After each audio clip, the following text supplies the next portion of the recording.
हनुमानञ्जनासूनुः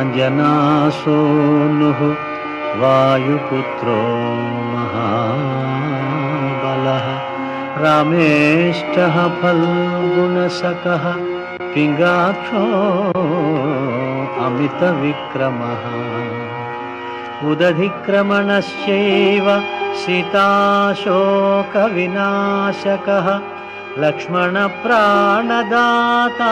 च दशग्रीवस्य दर्पः